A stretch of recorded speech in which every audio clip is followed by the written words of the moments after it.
டிராயிங்கில் title black அப்படின்னா என்னது இந்த வீடியோவில் பார்க்கலாம்.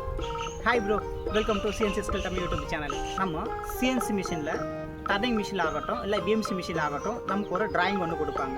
அந்த டிராயிங்கில் டைட்டில் பிளாக்னு ஒன்று இருக்கும். அது எதற்காக ஒத்துருக்காங்க? ஒரு டிராயிங்குடைய டைட்டில் பிளாக்ன்றது ரொம்ப ரொம்ப முக்கியம். ஏன்னா அப்போ தான் அந்த டிராயிங்கை பற்றி டீட்டெயில் வந்து நம்ம கலெக்ட் பண்ண முடியும். இப்போ வந்து பார்ட் நேமு, பார்ட் நம்பரு, அந்த டிராயிங் நம்பரு, அந்த டிராயிங் எந்த கம்பெனியால் ட்ரா செய்யப்பட்டது மற்றும் அது யார் ட்ரா பண்ணது, அது யார் செக் பண்ணது, என்ன டேட்டில் வந்து அதை ட்ரா பண்ணாங்க, அந்த டீட்டெயில் எல்லாம் அதில் இருக்கும். அது வந்து ஃபஸ்ட் ஆங்கிள் ப்ரொஜெக்ட்னா இல்லை தேர்ட் ஆங்கிள் ப்ரொஜெக்ட்னா அப்படின்னு எல்லா டீட்டெயிலும் வந்து அது கொடுத்துருப்பாங்க. அது என்ன மெட்டீரியலு, இது போன்ற எல்லா டீட்டெயிலும் வந்து அந்த டைட்டில் பிளாக்ல இருக்கும். இப்போ ஒரு டிராயிங் கொடுத்துட்டாங்கன்னா அந்த டிராயிங்கில் ரைட் சைடில் கார்னரில் கீழே இருக்கும், நீங்களும் பார்த்துருப்பீங்க.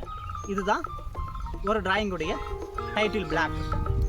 இது நமக்கு ரொம்ப ரொம்ப அவசியமானது. இந்த வீடியோ உங்களுக்கு புரிஞ்சிருக்கும்னு நினைக்கிறேன். இந்த வீடியோ உங்களுக்கு பிடிச்சிருந்ததுன்னா ஒரு தம்ஸ் அப் பண்ணிடுங்க. இது போன்ற சிஎன்சி பிஎம்சி டிப்ஸுகளுக்கு நம்ம சிஎன்சி ஸ்கில் தமிழ் யூடியூப் சேனலை சப்ஸ்கிரைப் பண்ணிக்கோங்க. மேலும் இந்த வீடியோ உங்கள் ஃப்ரெண்ட்ஸை வந்து ஷேர் பண்ணுங்கள். நம்ம அடுத்த ஒரு வீடியோவில் சந்திப்போம்.